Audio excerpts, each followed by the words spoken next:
فاصبر صبرا جميلا. Before I start the lecture, guys, honestly guys, I've become very tired of giving lectures. Very, very tired. I really hope you guys got your pens and your papers. You guys seen on the on my schedule, huh? Not the masjid poster. On my schedule it said on there, rulings pertaining to the month of Ramadan / fasting. We want to walk away with some ahkam. I just literally delivered a lecture right now. If you want to call it like one of those lectures, iman boosters, whatever you have you. However, as I say all the time, brothers and sisters, these lectures that we attend, these Instagram reels, the TikTok tigers, these little clips that you see going around, it gives you a bit of a buzz. Agreed? See a little clip, oh, that touched me. That was amazing.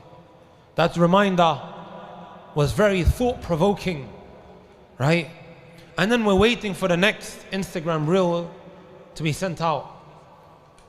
My brothers and my sisters, as I always say, right, these lectures are no different to paracetamol. You guys know paracetamol, painkillers? If you're suffering from underlying issues and you start having Panadol or paracetamol, are these tablets going to deal with the underlying issues?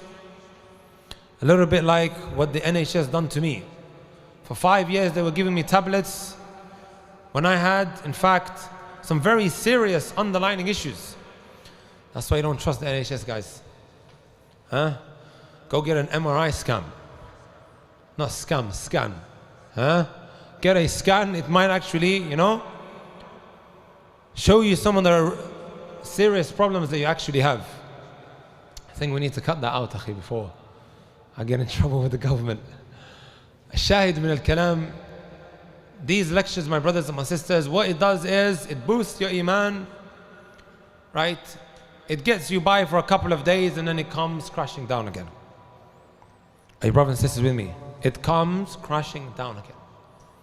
How do you keep your faith afloat? By learning about Allah subhanahu wa ta'ala. Learning how to worship Allah subhanahu wa ta'ala accordingly. This is when the books come in. And it may not necessarily be as exciting as a lecture. However, this is what you need to be in a better place spiritually. A common question that people tend to ask is, I'm attending lectures, I'm going from one place to another. However, I still feel like when the sin pops up in front of me, I just go rushing into it head first. Why is it that that's happening? Right? I'll tell you guys, my brothers and my sisters, our taqwa levels are not high enough.